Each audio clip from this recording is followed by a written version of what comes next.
Boa noite, irmãos. A paz do Senhor Jesus. Que alegria estarmos aqui na casa de Deus, não é? Hoje, uma noite especial, sexta-feira, não é? Culto da vitória. E que bom estarmos aqui juntos, que bom estarmos na casa de Deus. Meus queridos, vamos meditar na palavra, né, nessa noite. Eu te convido a abrir a sua Bíblia em Efésios, capítulo 2, versículos 1 ao 8. Queria que você ficasse de pé em reverência à palavra do Senhor.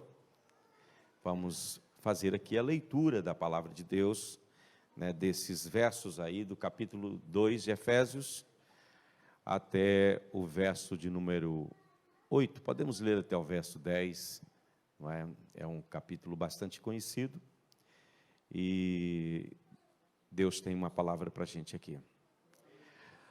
Vocês estavam mortos em suas transgressões e pecados, nos quais costumavam viver quando seguiam a presente ordem deste mundo e o príncipe do poder do ar, o espírito que agora está atuando nos que vivem na desobediência. Anteriormente, todos nós também vivíamos entre eles, satisfazendo a vontade da nossa carne, seguindo seus desejos e pensamentos, e como os outros éramos por natureza merecedores da ira. Todavia Deus, que é rico em misericórdia, pelo grande amor com que nos amou, deu-nos vida com Cristo quando ainda estávamos mortos em transgressões. Pela graça vocês são salvos. Deus nos ressuscitou com Cristo e com Ele nos fez assentar nas regiões celestiais em Cristo Jesus, para mostrar nas eras que hão de vir a incomparável riqueza de sua graça, demonstrada em sua bondade para conosco em Cristo Jesus. Pois vocês são salvos pela graça, por meio da fé. Isso não vem de vocês, é dom de Deus, não por obras, para que ninguém se glorie. Verso 10, porque somos criação de Deus, realizada em Cristo Jesus, para fazermos boas obras, as quais Deus preparou antes para nós as participarmos. Vamos orar então, vamos falar com Deus. Feche seus olhos, abra o seu coração nessa noite e deixe que o Espírito de Deus ministre a sua vida, o seu coração, em nome de Jesus. Pai, nós te damos graça nessa noite pelo grande privilégio que temos de estar aqui na tua casa, Senhor, mais uma vez, para adorarmos o teu santo nome. Queremos pedir a ti que venha sobre este lugar, que a unção do teu Espírito Santo desça sobre esta casa e sobre este lugar, Deus, que o Senhor possa guiar a ministração da tua palavra, que tu possas falar aos teus filhos aquilo que tu já falaste comigo, ó Deus eterno, e que cada coração esteja pronto para ouvir a tua palavra. Eu amarro no mundo espiritual, ó Deus, toda força contrária, tudo aquilo que não vem de ti, tudo aquilo que queira impedir o fluir do teu Espírito Santo neste lugar. Abra os céus e desça a tua glória aqui, Deus. Responda as nossas orações e ministra os teus propósitos em nossas vidas, para a glória do nome de Jesus. Amém, amém. Meus irmãos, pode sentar, por favor. Hoje, pela manhã, nós tivemos aqui na oração de manhã, foi maravilhosa, não é? E depois da oração, eu fiquei para gravar as aulas da escola teológica. E aconteceu algo terrível hoje de manhã, no final da gravação da aula. Quando falo terrível, pode ser tanto uma coisa muito boa, como também muito ruim, não é? E foi misto das duas coisas. E no final, quando eu estava dando a minha última aula, estava gravando a minha última aula, e a matéria que eu estava falando, Deus abriu assim o céu de uma maneira tão extraordinária, e a minha compreensão, e para estar passando aquilo que Deus estava me dando-me naquele momento para estar transmitindo, foi uma experiência gloriosa, não é? Uma experiência assim muito maravilhosa. No fechamento da minha aula hoje de manhã, nos 10 minutos finais, não é? Eu ministrei durante 1h40, não é? Foram 2 aulas de 50, ou seja, 1h40. Os 10 últimos minutos, o Vini estava aqui comigo, o Vini, não é? E o Vinícius lá foi muito tocado, eu aqui também, ele lá gravando, eu aqui ministrando. E só que quando eu terminei a gravação e tirei o microfone, que eu estava usando aquele microfone, né, sem as mãos livres, não é? E coloquei o microfone aqui, que saí, eu sofri um ataque do inimigo que já há muitos anos não sofria. Eu desci desse púlpito e ouvi a voz clara dele dizendo para mim: o que adianta você ter toda esta revelação se poucas pessoas vão assistir essas aulas e aqueles que vão assistir, talvez, certamente, não vão entender, não vão compreender a dimensão e a profundidade daquilo que você recebeu. E eu saí daqui, a Sônia estava ali, eu só a cumprimentei, passei direto para a minha sala, fechei a porta, caí de joelho e comecei a orar a Deus. Eu senti assim, por um instante, sei lá, por uns minutos, tão desmotivado com tudo, não é? Assim, um bombardeio tão violento por parte do inimigo, e aquilo não queria passar. E, é claro, as dúvidas entraram assim, de uma forma muito forte. E aí Deus me levou para uma passagem lá em Mateus 14, onde Pedro ele anda sobre as águas e no meio do caminho ele parece que tira o olho de Jesus e coloca o olho na tempestade e ele começa a afundar. E Jesus disse: homem de pouca fé, por que duvidaste? E naquele momento, é claro, a minha fé e a clareza de tudo que estava anteriormente voltou e eu pude sentir novamente a presença de Deus. Aquilo foi passando e quando passou completamente todo aquele momento, aquela pressão maligna muito forte, Deus começou a falar comigo e Deus me deu uma palavra dentro disso aqui, mas antes Ele me falou muito sobre esse tema da fé. Por que muitas pessoas às vezes vacilam na sua fé? Por que hoje muitos cristãos estão, até mesmo aqueles cristãos que a gente acha que estavam numa caminhada tão bacana, e de repente eles veem-se submersos, não é? Pelas ondas e pela desconfiança e por tantas outras coisas. E daí o Senhor falou algo comigo que me chocou assim, me impactou muito fortemente. Ele disse: olha, a dúvida está condenada a ser companheira da fé para sempre, não é? E na hora eu não entendi muito bem aquilo, falei: Senhor, me explica esse negócio melhor, né? E às vezes nós achamos que a nossa fé é pequena, mas nenhuma fé é pequena suficiente como que para duvidar do Senhor, não é? Até para você duvidar, você precisa ter fé. Não se pode duvidar se você não crê, não é? Você duvida depois de um tempo você ter tomado aquilo como verdade para você. Quem diz assim: olha, eu nunca duvidei, é porque você nunca teve fé. Porque se você disser para mim que é um homem de fé, uma mulher de fé, eu vou te dizer, em algum momento da sua vida, a dúvida bateu na porta. A sua fé foi mais forte, mas ela estava lá. Com a ajuda de Deus, você venceu. Mas há momentos que tiramos os olhos, né, daquilo que é essencial e colocamos os olhos naquilo que é trivial. Nós tiramos os olhos daquilo que é a nossa força e colocamos os olhos naquilo que é a nossa fraqueza. Não é porque você não seja um homem ou uma mulher de fé, é porque a dúvida, ela está aonde o homem está.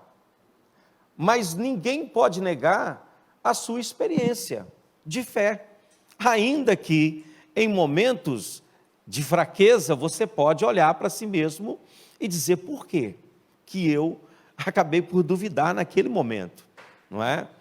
E Deus então começou a falar comigo a respeito disso, que aí me levou para a questão da plenitude da vida cristã, que é algo que a gente está falando muito agora. E eu me lembrei de Josué, um grande homem de fé,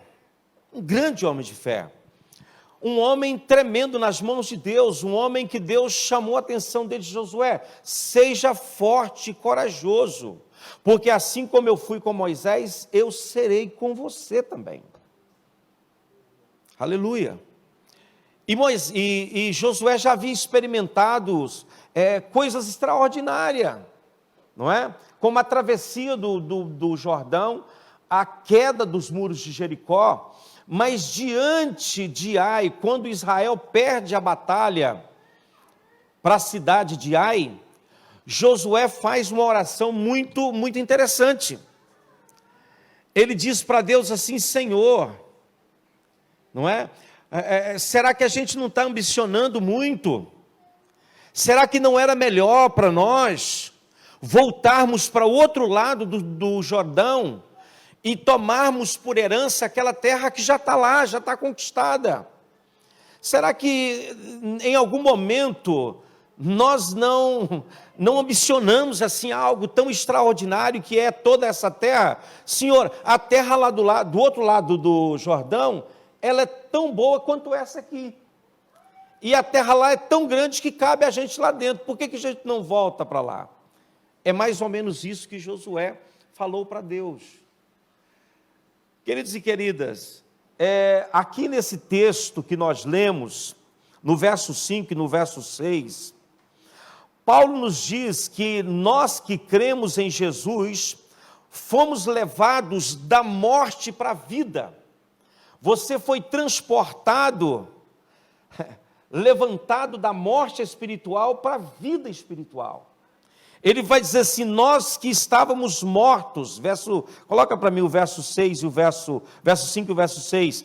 Nós que estávamos mortos em nossos delitos, Deus deu a sua vida a nós juntamente com Cristo. Você não tem um texto? Efésios 2, 5 e 6. Faz favor. Deu-nos vida em Cristo quando nós estávamos como? Mortos em transgressões, pela graça vocês são salvos. Verso 6. Deus nos ressuscitou com Cristo e com Ele nos fez o quê? Assentar nas regiões celestiais em Cristo Jesus. Mas, às vezes você pode estar perguntando: pastor, aonde está essa região celestial? Aonde está esse lugar celestial? O próprio nome indica. Se é celestial, não está aqui neste mundo, não é? Tem que estar do outro lado, não é? Agora, quando é que nós vamos tomar posse desse lugar celestial? Pelo que o texto indica para nós aqui, é agora, é hoje. Nós não estaremos assentados. Paulo diz que nós estamos. O verbo aqui indica o presente. Você já está, você não estará. Ele ressuscitou e junto com Ele nós ressuscitamos. E Ele nos fez assentar nas regiões celestiais por meio de Jesus Cristo. E isso foi feito por pura graça de Deus e não por mérito nosso. Não porque a gente merece, seja o que for. Então, esse lugar que Paulo está falando é exatamente junto à sala do trono. É o lugar da plenitude da bênção de Deus, do complemento de tudo. É o lugar onde nós estamos plenos no Senhor. Cristo está sentado lá e não é difícil para a gente crer nisso.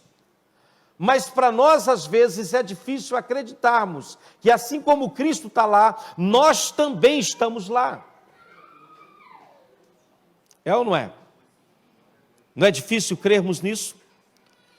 Talvez você não tenha dificuldade se eu chegasse aqui e dissesse: olha, Jesus está sentado à direita de Deus. Você diria: muito bem, isso é verdade. Mas e se eu te dissesse que você também está lá?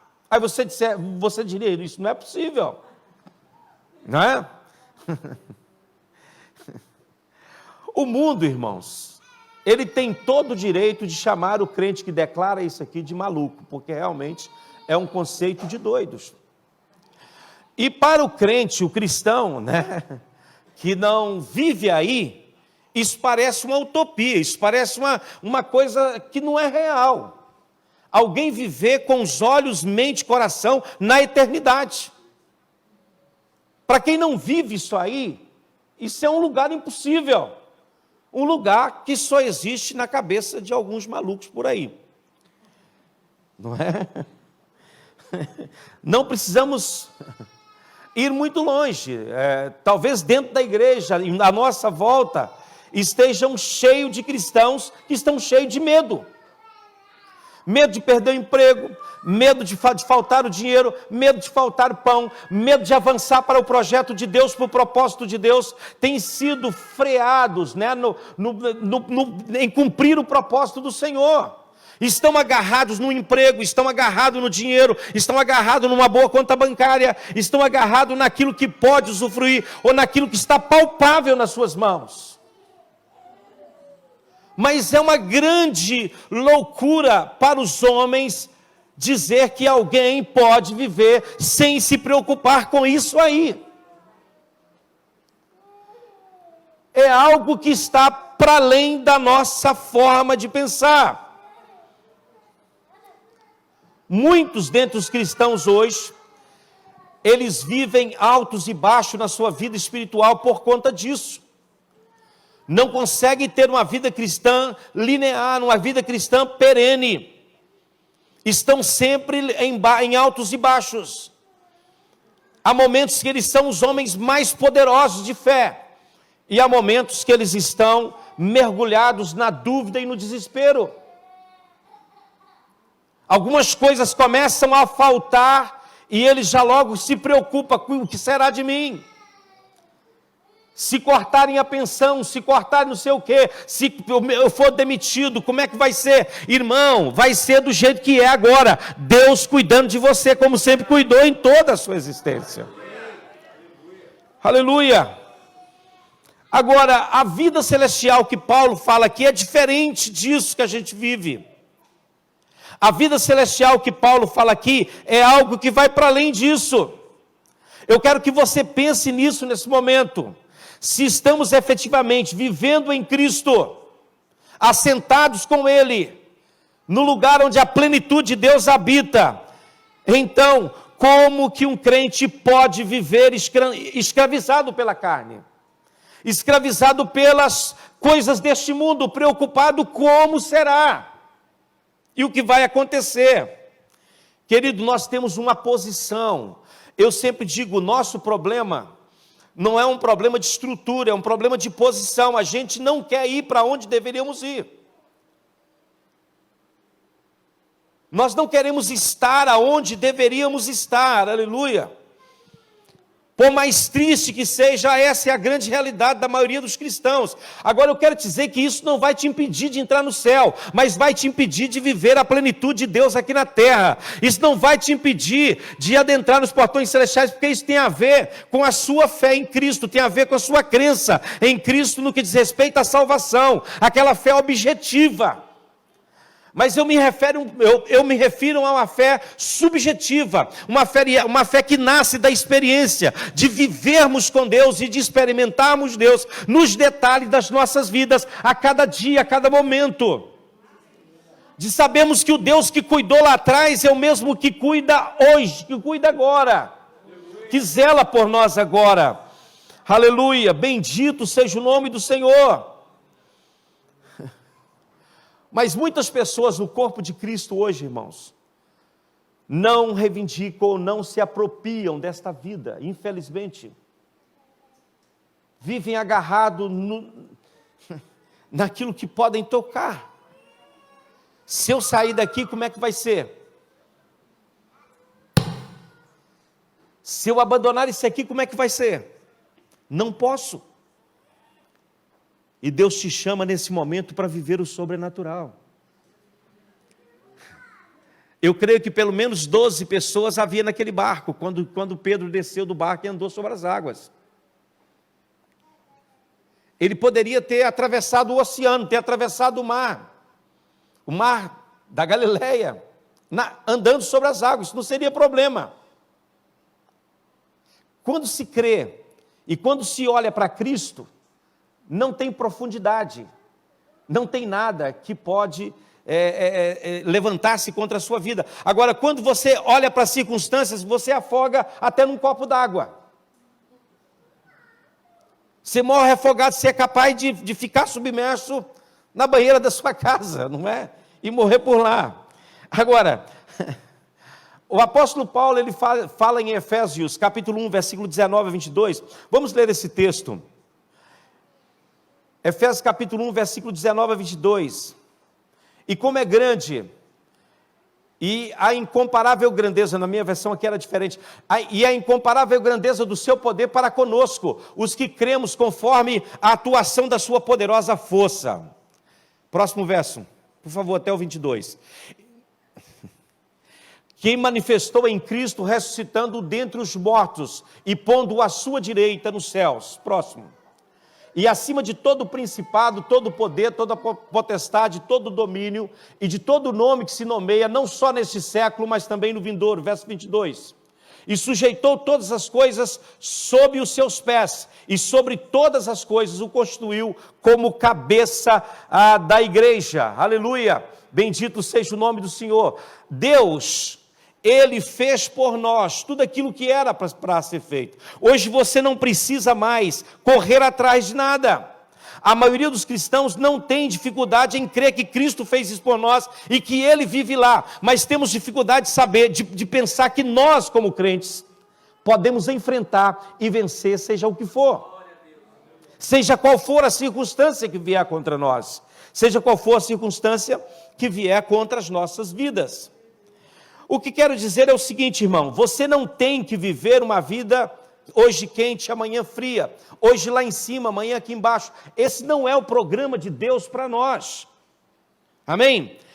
Quando as tribulações chegarem e quando as dificuldades chegarem, você não precisa hesitar, é simplesmente confiar e saber que o seu Deus vai cuidar de você.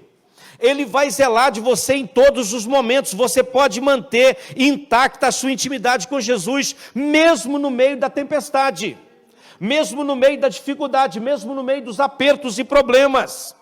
Aleluia! Paulo, ele vai dizer o que em Efésios capítulo 1, versículo 3, vai dizer assim, olha, bendito Deus e Pai de nosso Senhor Jesus Cristo, que nos tem abençoado com toda a sorte de bênção espiritual nas regiões celestiais. Note que Paulo diz que é concedido a bênção para nós onde? Aqui nesse mundo? Não, é nas regiões celestiais, é lá que está a nossa bênção. É lá que está a nossa bênção. Aonde que está a bênção de Deus para a vida do crente? É nas regiões celestiais, não é neste mundo, gente. Não é neste mundo. Todas as riquezas de Cristo estão à nossa disposição onde? Nas regiões celestiais. Você precisa se agarrar a quê? As coisas celestiais, as coisas do céu. Você pode dizer, pastor, mas você já falou disso tantas vezes, eu não canso de falar disso. Eu quero que você entenda de uma vez por toda, que esta vida em Deus, ela é maravilhosa, e ela pode ser vivida pelo crente aqui neste mundo. O que você precisa? Você precisa de cura, a cura para você. Você precisa de bênção financeira, a bênção financeira para você. Você precisa de alegria, tem alegria para você, tem paz para você, tem tudo para você. Você não precisa estar agarrado a elementos humanos para que haja um milagre, um mover de Deus na sua vida. Aleluia! Nos lugares celestiais estão firmeza, está o poder de Deus, está o descanso, está a paz, tudo que nós precisamos. É inadmissível que o crente viva desesperado neste mundo. Não, irmãos, não podemos viver assim. Temos que confiar no Senhor. Mas aí vem a pergunta que não quer calar. Por que há tantos cristãos que são bem intencionados, perdendo as coisas celestiais? Por que muitos cristãos estão dentro da igreja e não conseguem viver a plenitude do que Deus tem para ele? Por que nós sabemos onde está, sabemos como chegar lá, e por que não vamos para lá? Já pararam para pensar nisso, irmãos? Será que é porque há muitas pessoas que falam na nossa cabeça e dizem, cuidado, cuidado. Eu me lembro que quando a gente estava vindo aqui para Portugal, eu estava em São Paulo, e um pastor amigo nosso, a gente estava conversando no apartamento dele, e ele disse, rapaz, pense melhor, Você tem 2 crianças. Você vai sair daqui do Brasil, vai para um lugar onde você não conhece, você não conhece ninguém. Você não conhece as pessoas. Se você quiser, qualquer lugar, escolhe uma cidade do Brasil, eu invisto em você para você abrir uma igreja em qualquer lugar aqui no Brasil. Você não precisa ir para lá, o Brasil precisa muito. E depois nós temos aqui igreja, se você quiser ser pastor, tem igreja aqui para você. Escolhe o lugar que você quer trabalhar. E hoje eu estava falando com a minha esposa, e dizendo que quando a gente olha para trás, não dá para pensar que éramos pessoas normais, ao fazer as coisas que a gente fazia, e ainda faz. Parece que há uma coisa extraordinária assim, que é maior que você. Estava dizendo para ela, eu viajei para a Coreia recentemente, tinha 50 euros, gastei 30, ficou 20. E vim com mala cheia de roupa nova. Eu fiz muitas viagens para o Brasil sem dinheiro nenhum, irmãos. Já viajei de lá para cá sem nem um euro na carteira, para ficar 30 dias aqui. Aí, hoje eu penso, será que eu tenho coragem de fazer isso? Tenho, se surgir a oportunidade, vamos em frente. Tudo para dizer que às vezes nós fazemos coisas, quando olhamos para trás, a gente pensa, será que fomos nós? Será que fui eu? É Deus. Paulo explica isso de uma forma muito clara para nós. Para ter as bênçãos de Cristo fluindo através de nós, nós temos de estar assentado com o Senhor na sala do trono. Lá é o lugar do milagre. Para avançarmos em fé, você não pode estar sentado aqui nessa cadeira, você tem que estar sentado lá. Pastor, mas é depois que eu morrer que eu vou para lá? Não, é agora mesmo. Eu já estou lá e te convido para vir para cá. Você não vai morrer no deserto, irmão. Você não é obrigado a morrer no deserto. Deus te chamou para entrar em Canaã. Canaã é o lugar da plenitude de Deus, porém tem gigante lá. Tem guerra lá. Tem enfrentamento lá. Às vezes a sua fé vai ter que crescer estando lá dentro. Você vai ter que enfrentar. Vai ter enfrentamentos que você vai dizer, espera aí, como é que eu vou lutar com isso aqui? Um camarada que eu admiro demais é o tal do Caleb. O Caleb entrou na terra, viu o gigante, falou, isso é nada para nós. Nós vamos comer eles como se come o pequeno almoço. E quando ele chega, quando ele disse, ele tinha 40 anos, quando ele chega lá em Hebron, para assumir, para tomar posse da terra que Moisés e Deus prometeu para ele, ele vira para Josué, ele poderia escolher a terra que ele quisesse. Poderia escolher uma terra mais fácil. Ele disse, eu quero essa montanha, ela está cheia de gigante. Eu tinha 40 anos naquele tempo, 85 anos eu tenho agora, mas a minha vitalidade é a mesma. Eu quero essa montanha, é para lá que eu vou. Ah, tem gigante lá? Tem, mas é para lá que eu vou. Eles vão cair todos na minha mão, porque Deus está comigo, e o socorro saiu de sobre eles, aleluia. Louvado seja o nome do Senhor. Há uma fraqueza espiritual crescente dentro da casa de Deus hoje, irmãos. Os crentes estão padecendo de queda de poder e de autoridade. Nós estamos sendo minados na nossa fé, gente. O diabo está aí deitando e rolando e ninguém confronta ele. Ele entra e lança dúvida de todo jeito e ninguém tem coragem de dizer aqui não. Lembro-me da história de Samar, um valente, lá do tempo de Davi. Ele tinha um campo de lentilha. Lentilha naquele tempo não valia muita coisa, irmãos, mas era dele, era o campo dele. E os inimigos os filisteus queriam tomar conta daquilo. Ele falou não. E a Bíblia diz que ele colocou o pé em cima do campo de lentilha dele e falou, nenhum inimigo entra aqui. E ele matou mais de 1000 filisteus, a ponto da espada ficar agarrada na mão dele. Ele diz, mas no meu campo de lentilha nenhum inimigo entra. Talvez não sei o que é seu campo de lentilha, para muitos pode não valer nada, mas para você é tudo. Então defenda com toda a sua fé aquilo que Deus te deu, e lute por aquilo que o Senhor colocou nas suas mãos. Nenhum inimigo vai entrar aí, porque você estará lá de pé, com a espada na mão, e Deus vai guiar a sua mão nessa batalha, e você alcançará a vitória.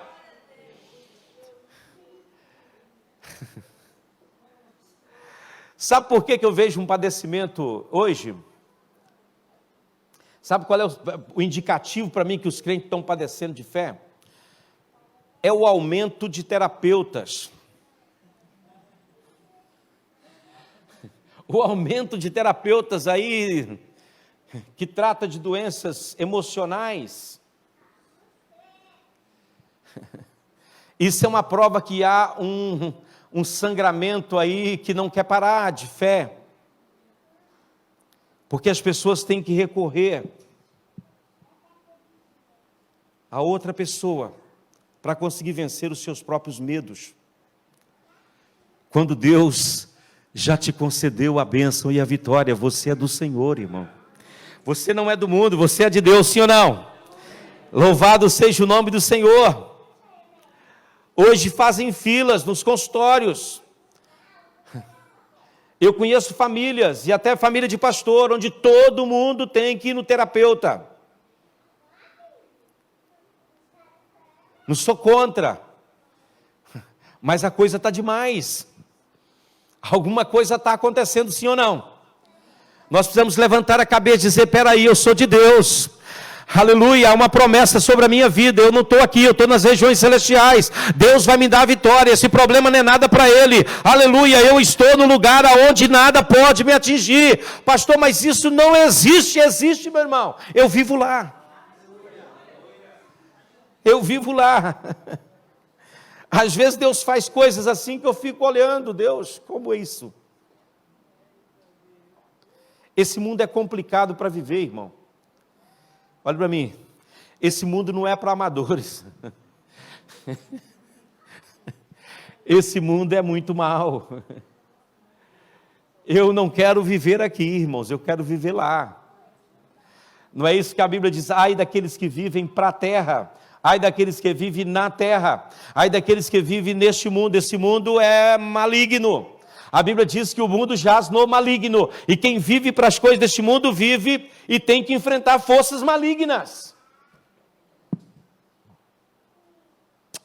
Vocês estão aí? Eu fico olhando para o que está acontecendo no nosso tempo.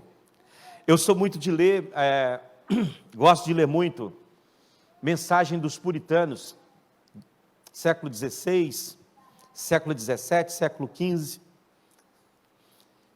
Gosto de ler os escritos desses homens, me inspira.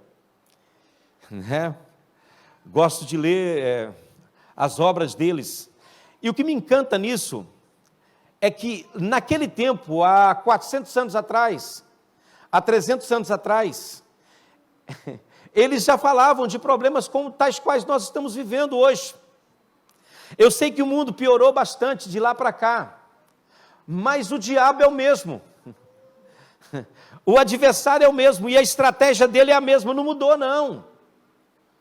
Satanás é o mesmo, adversário, inimigo, astuto, e a estratégia dele é sempre a mesma. Nós é que não ficamos atentos a isso, é ou não é?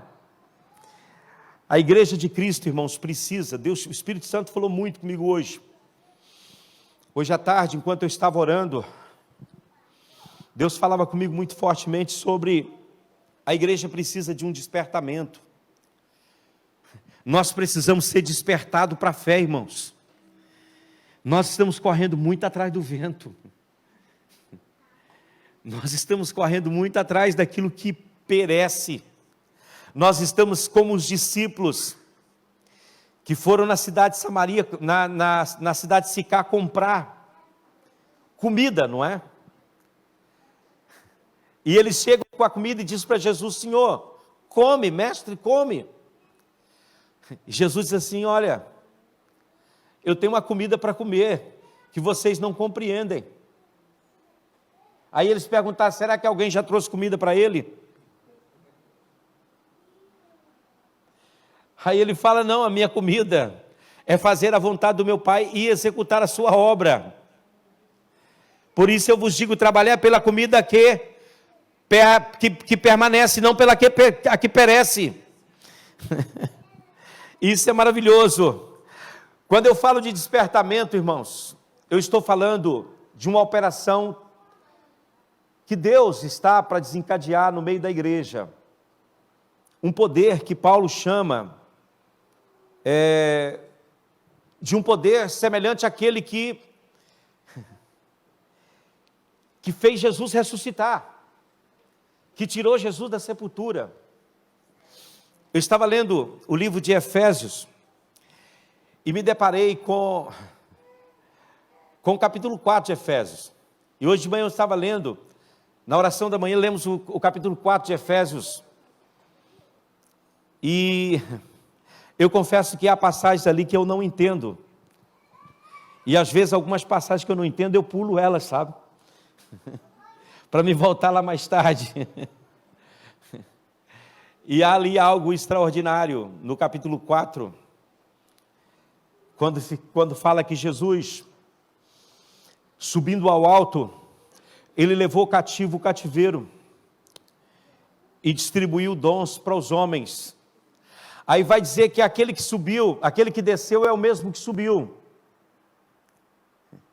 E está sentado à direita de Deus. E ele é a plenitude de tudo. É o complemento de todas as coisas. Aquele que desceu está aí. É o mesmo que subiu acima de todos os céus. Para fazer o quê? Para cumprir todas as coisas. No texto original vai dizer, para preencher todas as coisas. Vocês estão aí? Isso não estava aqui no meu escrito, mas me ocorreu hoje pela manhã, depois de ter lido esse texto. É um perigo isso aí, interpretarmos isso errado, não é? Porque aí dá uma ideia de que Jesus, quando sobe para os céus, ele então preenche tudo. Ou seja, tudo que existe, Deus está lá. E isso dá uma ideia de panteísmo, isso é algo terrível, não é? Você olha para uma árvore e diz, essa árvore é Deus. Deus pode se manifestar através dela, mas ela não é Deus, Deus é Deus. Isso é muito perigoso, não é? Mas ali diz uma coisa muito maravilhosa, que quando ele sobe ao alto, ele leva cativo o cativeiro. Quem são esses que ele levou cativo? Imagine a cena, isso não estava no meu escrito, eu já vou parar daqui a pouco. Isso não estava aqui escrito, mas eu estava imaginando a cena, pense comigo. Você está lá no Monte das Oliveiras com Jesus, você faz parte daqueles 500 irmãos, que está vendo a ascensão de Cristo, ou daqueles 120, como queira. Ele apareceu para 500 irmãos, pode ser ali ou pode ser em outra altura, não é? Mas vamos colocar que tinha ali 120 irmãos. E Jesus está ali falando com eles e dando ordem para eles e ministrando a eles. Capítulo 1 de Atos. De repente, Jesus começa a subir. E você fica olhando ele subir. E os discípulos ficam olhando ele subir. Ele está subindo. Ele desceu as partes baixas lá da terra. Agora, o que desceu é o mesmo que subiu. Ele está subindo. Ele está subindo para ser o cabeça da Trindade, como filho de Deus e filho do homem. Vocês estão aí? Ele está subindo, é isso que Paulo está falando aqui. Os discípulos estão olhando para o céu e os anjos aparecem, diz, varões, por que vocês estão olhando tanto para o céu? Esse Jesus que subiu, ele vai voltar. O que os discípulos estavam vendo? Eu creio que eles estavam vendo Jesus subir, só ele. Mas havia uma grande quantidade de seres que estavam subindo com ele, acorrentados, principados e potestades, porque a Bíblia vai dizer em Colossenses que Jesus na cruz, ele triunfou sobre principados e potestades, e expôs-lhes a vergonha. Quando o general vencia a guerra, sabe o que ele fazia? Ele acorrentava os seus inimigos e trazia eles atrás de si. Então, estão aí, irmãos? Não somente trazia eles atrás de si, mas como tomava deles tudo que eles tinham e distribuía com os amigos os despojos e zombava deles. Jesus aqui está subindo, os discípulos não vê nada. Eu não sei quem estava lá, mas eu sei que certamente principados e potestades, forças malignas deste mundo estavam ali, acorrentados, em uma procissão de vitória, em uma caminhada de vitória de Jesus pela cruz, que ele venceu nossos adversários. Mas eu sei que um elemento estava lá entre eles, a antiga serpente estava lá amarrada também, com a cabeça quebrada, ela estava lá amarrada. E Jesus zombou de todos eles. E o texto vai dizer que ele levou cativo o cativeiro e deu presente para aqueles que é dele.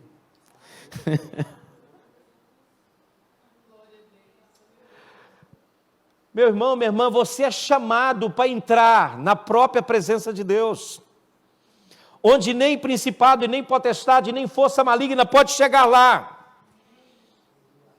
E lá está tudo que você necessita, porque lá estão os tesouros escondidos do Senhor, para nós. E o seu adversário, ele já foi derrotado, ele já foi vencido. Aleluia! Quando eu falo que o nosso problema é posição, não é estrutura, eu estou falando disso, eu estou falando que o nosso Jesus já venceu as forças malignas, os principados e potestades, ele já colocou debaixo dos seus pés, todas as coisas estão sujeitas a ele. Aleluia! E ele deu dons aos homens. Vocês estão aí? Estão com medo ainda? Vamos parar por aqui, né? Mas eu queria só meditar com vocês em mais um texto aqui, apenas um texto que hoje Deus mexeu muito comigo. Existe apenas um caminho para a plenitude. Em João 14, versículo 6, está escrito, Jesus falando, eu sou o caminho. Ele não diz, eu sou um caminho, eu sou o caminho. Aleluia. Não se chega, olhe para mim aqui, não se chega ao lugar de plenitude de Deus, aonde as bênçãos do Senhor estão, porque você ora muito, ou porque você chora. Não é o seu choro que vai te transportar para lá, está entendendo? Não são as suas boas obras, só existe um caminho para isso, que está em Romanos capítulo 12, versículo 1, é um texto que vocês conhecem. Lá está escrito assim, 12, 1. Rogo-vos, pois, irmãos, pela compaixão de Deus, que vocês apresentem o vosso corpo em sacrifício vivo, santo e agradável a Deus, que é o vosso culto racional. Então aí, Paulo está falando aqui, por experiência própria. Do que ele está falando aqui? Você já parou para pensar nisso? Eu já vi tantas pregações sobre isso. Se vocês querem saber de um homem que foi rejeitado, pensa em Paulo. Foi rejeitado, foi humilhado, foi maltratado, foi mal compreendido. Todo lugar que ele ia levava pancada, por nada e por tudo, ele apanhava. Como diz por cá, apanhava por ter cão, apanhava por não ter cão, não importa. Fosse o que fosse, apanhava. Foi apedrejado, foi perseguido, sofreu naufrágio, foi preso, foi vítima de tantas coisas. Pensa no homem que sofreu. E além de tudo isso, ele dizia assim, lá em Filipenses 4, 11 a 13, ele diz que ele tinha sobre si o cuidado das igrejas. Mas ele diz lá em Filipenses que em todas as situações eu vivo contente. Vamos ler 11-13? Digo isso não porque não por necessidade, porque aprendi o quê? A viver contente em toda e qualquer situação. O que mais? 12. Sei o que é passar necessidade, sei também o que é ter em abundância. Aprendi o segredo de toda e qualquer circunstância, tanto de estar alimentado como de ter fome, tanto de ter abundância como de passar necessidade. Tudo posso naquele que me fortalece. Essa é a nossa força, irmão. Essa é a nossa força. Mas voltando lá ao texto de Romanos 12:1, e com isso vou encerrar. Ali está escrito o quê? Portanto, irmãos, pelas misericórdias de Deus, peço que ofereça o seu corpo como sacrifício vivo. A palavra vivo aqui, em Romanos 12:1, sugere por toda a vida. Por toda a vida. Então vamos ler colocando o lugar de vivo por toda a vida. Vamos lá? Portanto, irmãos, pela misericórdia de Deus, eu peço que ofereça o seu corpo como sacrifício por toda a vida. Por toda a vida. Amém? Paulo está falando aqui de um comprometimento de união, né? Um sacrifício feito uma vez e para sempre. É você se entregar a Deus, independente do que vai acontecer depois. Não importa o que me aguarda, eu ofereci o meu corpo em sacrifício vivo no altar do Senhor, aleluia.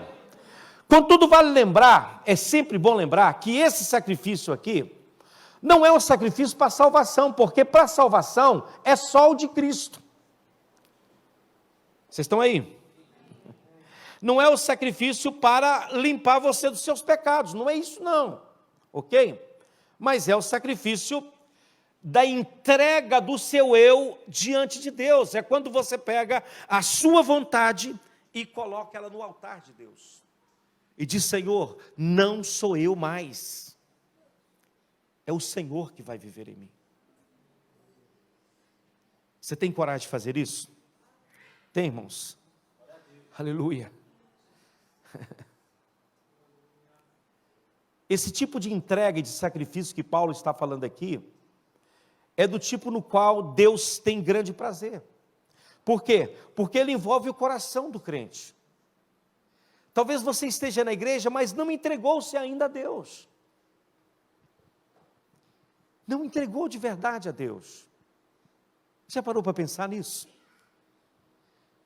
Você talvez está convencido de que esse é o seu lugar, mas você não entendeu que para estar nesse lugar e desfrutar do que Deus tem para a sua vida, nesse lugar, você precisa render-se ao Senhor. E parar de viver para si mesmo. Estão aí? Mas o que é esse sacrifício vivo? É o sacrifício da morte de nossa vontade, do nosso querer. É pôr de lado a nossa autossuficiência. É colocar de lado aquilo que eu penso, aquilo que eu acho, aquilo que eu entendo, e viver a vida de Deus.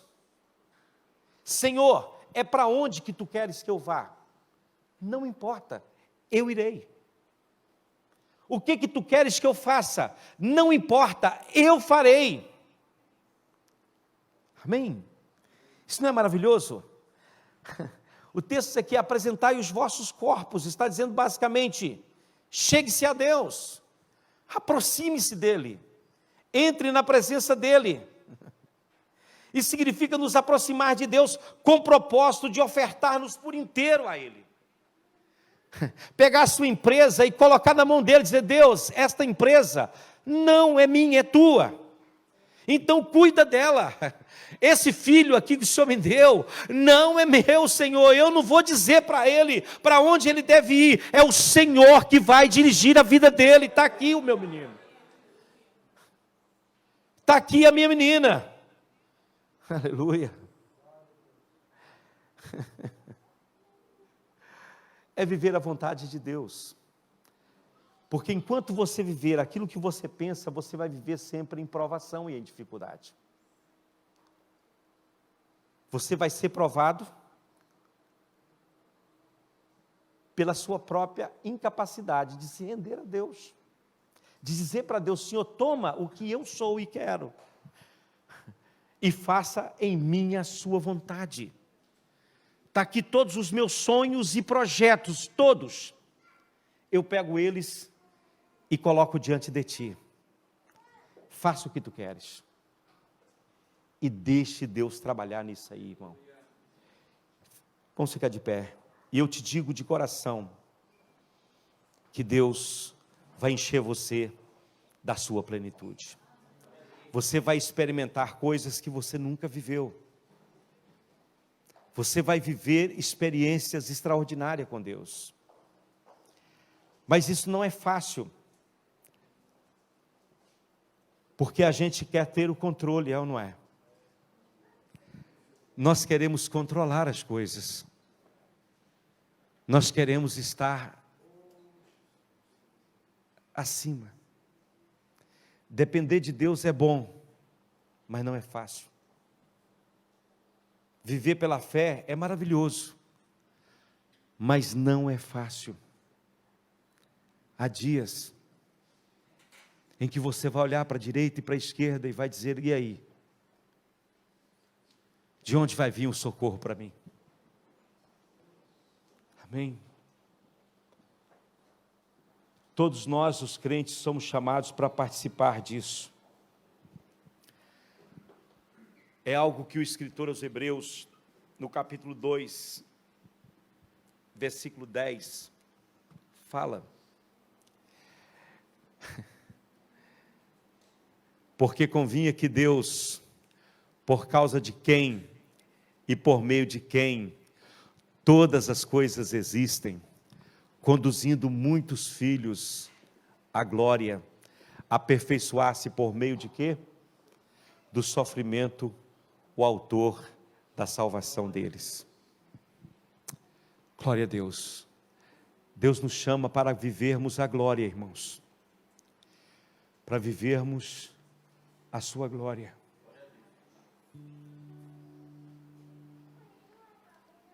Eu já falei muito sobre a glória de Deus, mas hoje Deus me deu um entendimento de glória, que eu nunca tinha pensado. Um dia qualquer eu vou falar disso.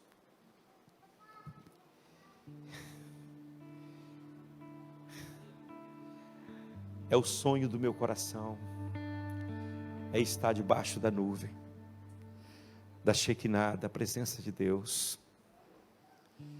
Não é uma coisa emocional, é uma coisa espiritual, irmãos. É algo extraordinário. Vocês estão olhando para mim como se eu estivesse falando de algo fora da realidade. É sim fora da realidade para as pessoas comuns, não para o Filho de Deus.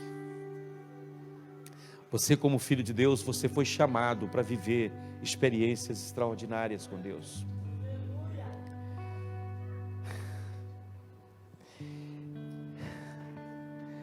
E às vezes entristeço bastante de ver cristãos ainda sofrendo por coisas desta vida. Nós já passamos da morte para a vida, irmãos. Nós não vivemos mais, é Cristo que vive em nós. Esta experiência maravilhosa de viver a glória de Deus é para todos nós. Experimentar esta confiança dos filhos de Deus é para todos nós. Abra o seu coração para isso. Deixa Deus entrar em você e te ensinar a viver na dependência dEle.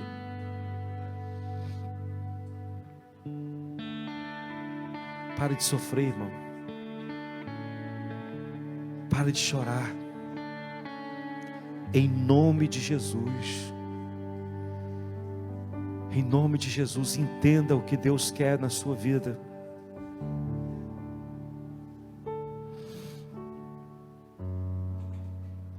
Renda-se a Ele. Coloque-se nas mãos dEle nesta noite. E diga: Senhor, eu dependo de Ti, Senhor. Você nunca vai viver o sobrenatural de Deus se você não tiver coragem de descer do barco. Para andar sobre as águas, você precisa descer do barco. O barco é sua zona de conforto. Do lado de fora o mar está bravio, mas há um Deus que está te vendo. E é Ele que diz: pode vir, pode descer do barco, pode caminhar na minha direção. Eu te convido a exercitar a sua fé nessa direção. Pare um pouco e pense sobre você. Isso vai ser libertador. O dia que você entender isso, vai ser libertador.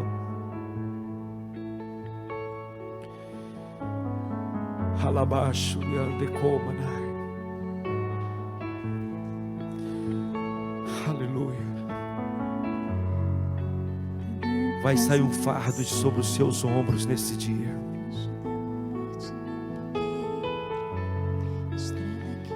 Santo é o teu nome, Jesus. Um grande pregador e missionário, ele foi pai das missões na África. Ele chamava David Livingstone. Quando foi questionado sobre o entrar para o coração da floresta, o coração de África, alguém perguntou: você tem coragem de ir? Ele era embaixador, era um homem importante. E alguém perguntou: até onde você tem coragem de ir? E ele disse: com Jesus, em qualquer lugar. Sem Jesus, nem mais um passo. Mas com Jesus, em qualquer lugar. Em qualquer lugar. Aleluia. Se Cristo comigo vai, eu irei para onde quer que for. Não tenha medo de andar por fé, irmãos. A dúvida vai estar aí. Ela é parceira da fé, ela anda junto com a fé, não tem jeito. Mas você vai vencer a dúvida se os seus olhos estiverem fixos no Senhor. Você vai vencer a dúvida. Ela vai bater, mas vai cair por terra. Você vai olhar para Jesus e vai caminhar na direção da promessa. Deus tem promessa para você. Ele te ama. Ele te ama. Tenha coragem de se render a Deus. Eu não quero que você venha aqui à frente, mas é onde você está mesmo. Se você quer entregar a sua vida para Jesus. Ah, pastor, mas eu já sou crente. Eu não estou falando de entregar a sua vida para Jesus por conta da salvação. Não é isso, não. Eu me refiro a entregar a sua vida para Jesus conforme Romanos 12:1. Render a sua vontade à vontade dEle. Dizer para Jesus: Senhor, eu estou diante de Ti, Senhor. Faça de mim segundo a Tua vontade, Senhor.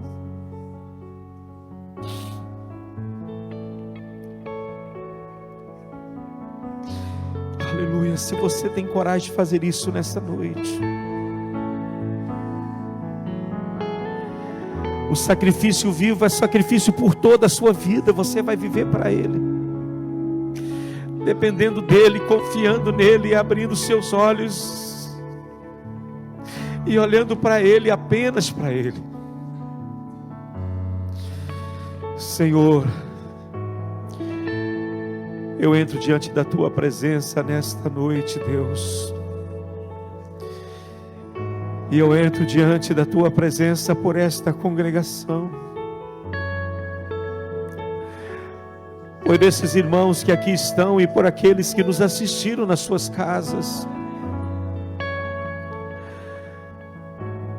Senhor, nós queremos ser teus filhos, Pai, e desfrutar da glória de filhos, Senhor, desfrutar das bênçãos de filhos, Senhor. Não queremos ser apenas o servo da casa, mas queremos, Deus, desfrutar das grandezas e do poder do Senhor. Nos tire desta mesmice, ó Deus. Nos tire dessa zona de conforto em que estamos, Senhor. E nos leve, ó Deus eterno, para aquilo que Tu queres para nós.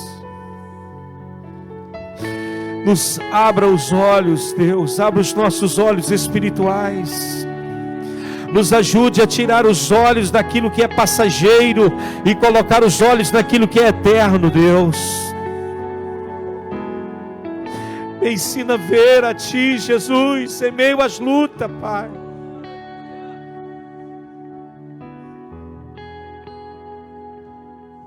Em meio às dificuldades, em meio aos problemas. Esse crente que está vacilando, ó Deus eterno, que eles possam se fortalecer no Senhor. Que o Teu Espírito possa encher a vida de cada um dos Teus filhos nesta noite. Tome-os pelas mãos, ó Deus, e leve-os até diante da Tua santa presença, no lugar onde tudo acontece, Deus, no lugar onde todas as coisas concorrem para o bem daqueles que Te amam, daqueles que esperam no Senhor, daqueles que confiam no Senhor. Nos ensina a confiar em Ti, Deus, e não nos homens. Nos ensina a confiar em Ti e não nas riquezas, nas coisas dessa vida, Pai. Nos liberte da dependência do material, ó Deus. Nos coloque, ó Deus eterno, no lugar onde o espiritual é que comanda todas as coisas. Ó Deus, envergonhe os demônios que têm tentado toldar ou trazer, ó Deus, cegueira espiritual para os Teus filhos. Abra os olhos espirituais dos Teus filhos, Senhor, para que eles contemplem a Tua glória, Deus, assim como Tu fizeste com o moço de Eliseu. Faça, Deus, em nós e nos ensine a ver, ó Senhor, para além das coisas que perecem, que os nossos olhos estejam nas coisas que permanecem, Deus, para a glória do Teu nome, meu Senhor. Eu oro a Ti, Deus, eu coloco a Tua igreja nas Tuas mãos, e aquilo que eu não consegui falar bem, Pai, que Tu possas falar em nossos corações de uma forma melhor. Eu Te amo, Jesus. Eu Te amo, Espírito Santo. Oh, meu coração descansa em Ti, Senhor.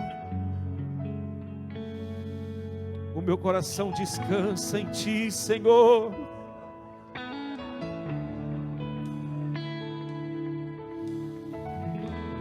Meu coração descansa em Ti, Senhor. Quero descansar no Senhor. Oh, aleluias. Queridos irmãos e irmãs,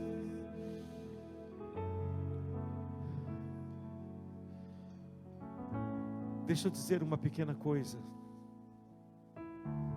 que o Senhor falou comigo esta semana. Quando eu lia Gênesis 1,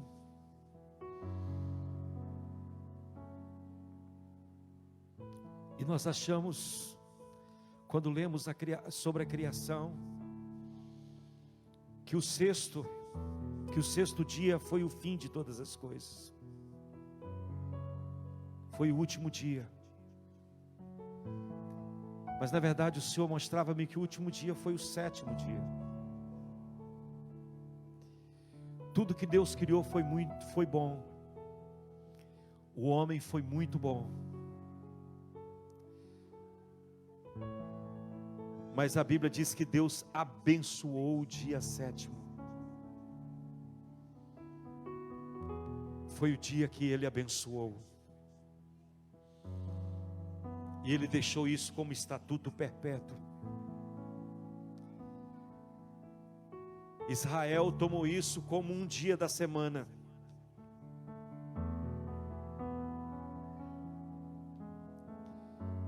Mas Deus falava de uma condição de vida. Só existe bênção no descanso de Deus.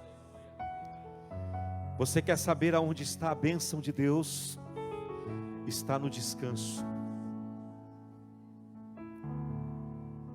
Está no sábado. Não como dia da semana, mas como uma pessoa que foi enviada a este mundo para ser o Senhor do sábado. Você quer saber aonde está a bênção? Está no descanso. No descanso. Pastor, aonde está a bênção? Está em levantar cedo, dormir tarde, comer pão de dores. Deus dá aos seus amados enquanto eles dormem. Ah, você está fazendo apologia à preguiça? Não. O trabalho é um dever e uma obrigação. Não estou falando disso. Eu estou falando do descanso da fé. Aleluia. Que não importa onde esteja, ou em que dia seja, ou não importa qual seja a situação, você está descansado. Oh, é o descanso da fé, irmãos. Deus abençoa aquele que descansa na fé, na crença. Deus está comigo, eu não temerei. Deus está com a minha família, eu não temerei. Deus está com meu filho, eu não temerei. Não desespere. Mãe, você que está aqui, que chora pelo seu filho, não desespere, não desespere. Descansa na fé. Deus vai cuidar de tudo.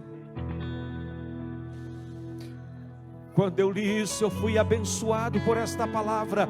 A Bíblia diz que Deus santificou e abençoou o 7º dia.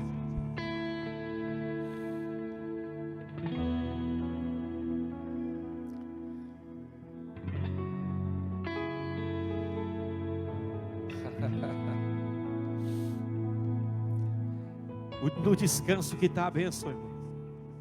No arrancar do cabelo, no bater com a cabeça na parede, no desespero, levantar de madrugada aflito, desesperado. É no descanso.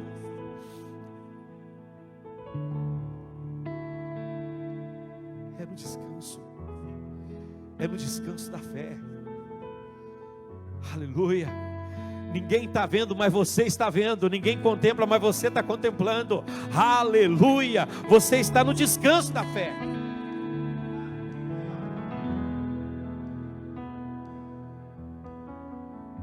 Gente, para a gente terminar, senão eu começo a pregar de novo aqui, nós vamos longe. Perdoa, por favor. Mas eu senti de falar isso, porque tem pessoas aqui que precisavam ouvir esta palavra. Descansa, irmão, irmã, descansa. Olha aqui. Sabe o que significa a palavra sábado? Cessou. Plenitude. Cessou, acabou. Ei, e Deus abençoou isso aí. Sabe o que aconteceu lá na cruz? Jesus disse assim: está consumado, está feito, está pronto.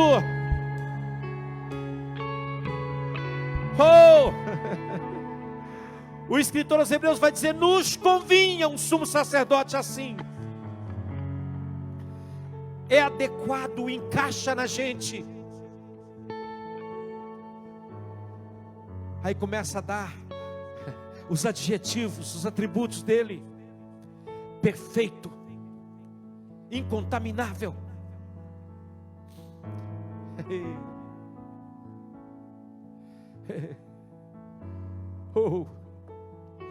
Terminou, irmão.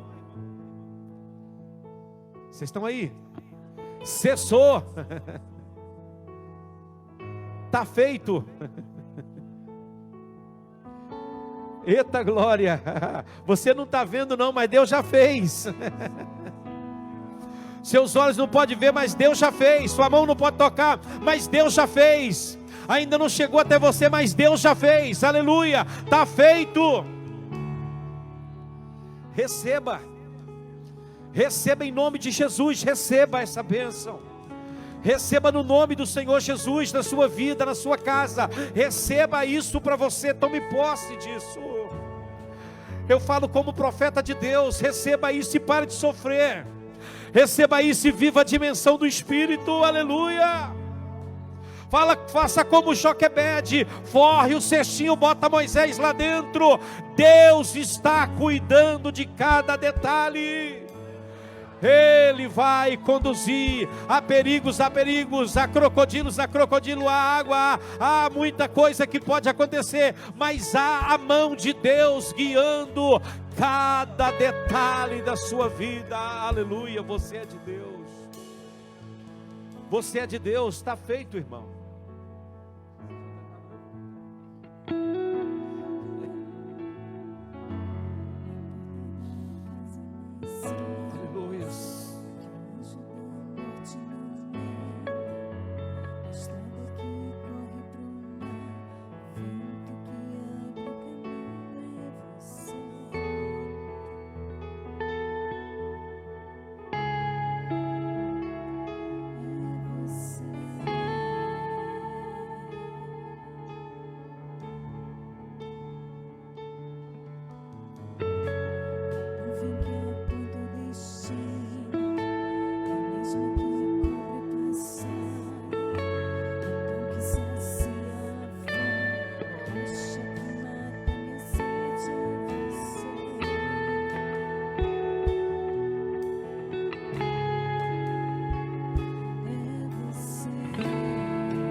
vou fazer morada e vou ficar lá até te encontrar.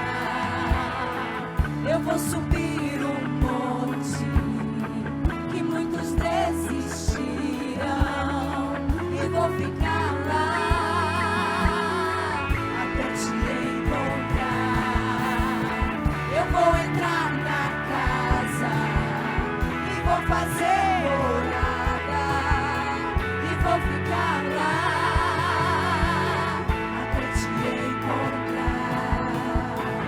Mais perto do monte, mais perto da face, espanto com o peso da tua glória. Mais perto da glória, é mais perto da morte. O medo quer me parar, então me tira o medo que me faz dizer: Moisés, suba em meu lugar. Me faz entender que a tempestade é você, chuva forte é você, vento forte é você, e o que me faz tremer as pernas, a porta aberta é você, mas a fechada é você, é tudo sobre você, e eu também vou subir.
Aleluia, Jesus.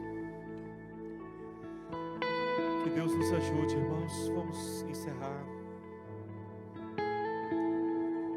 Que Deus te ajude a compreender esta palavra.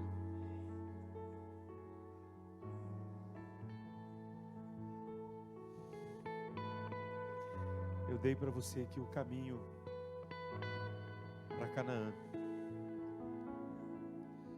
o caminho da plenitude.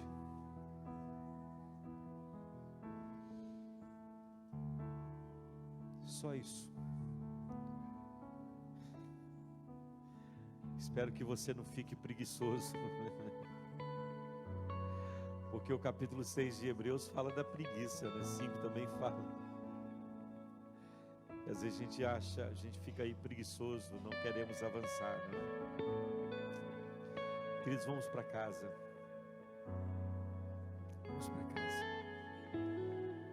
Deus abençoe sua vida. Obrigado às pessoas que estiveram conosco.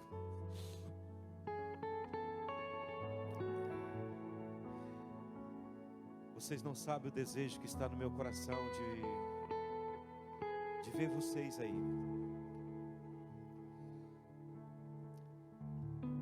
Canaã não fala do céu, irmão. Fala de vivermos a vida plena aqui na terra. O céu é uma outra coisa. A gente vai para lá um dia.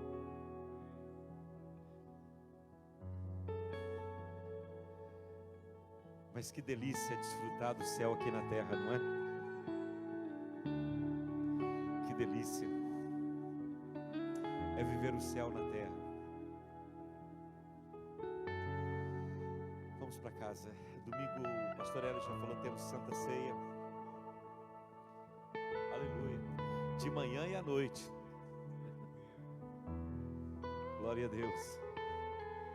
Então não perca e traga 1 quilo de alimento não perecível para ajudar as famílias necessitadas da igreja. Faça uma comprinha lá e traga para abençoar. Vai ser um tempo maravilhoso de Deus para nós no domingo.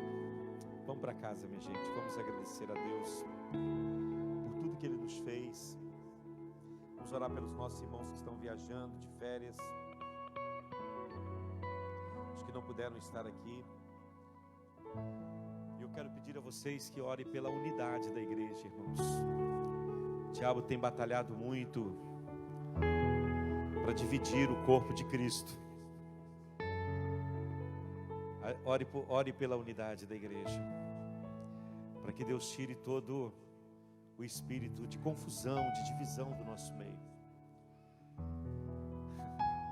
Vamos agradecer a Deus. Pastor Carlos, vem cá, agradece a Deus para nós e abençoa o povo de Deus com a bênção da gente.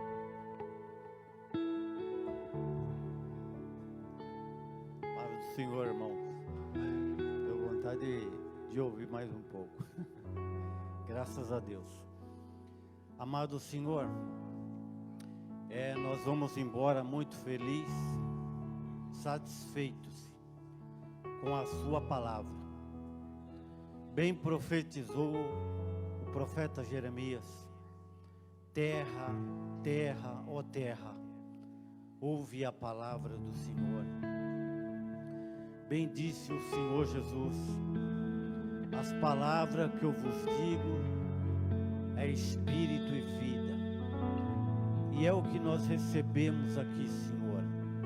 A tua santa palavra que nos traz vida, vontade de viver e ergue o nosso espírito para vencer, Senhor.